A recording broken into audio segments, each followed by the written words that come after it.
মাননীয় প্রধানমন্ত্রী, স্যালুট আপনাকে।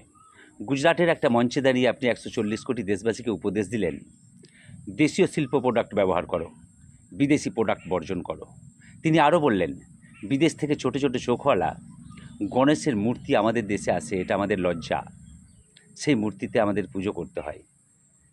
কিন্তু এটা তো ব্রিটিশ পিরিয়ড নয়, বিদেশ থেকে একটা মোমবাতি এলেও আপনাকে জিজ্ঞেস করে আসে, আপনি বিদেশি দ্রব্য আমাদের দেশে ঢুকতে দেন কেন?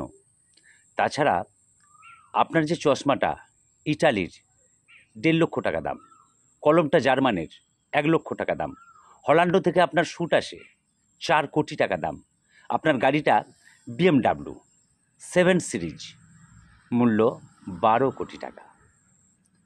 আজ 11 বছরে 72 বার আপনি বিদেশ ভ্রমণ করেছেন।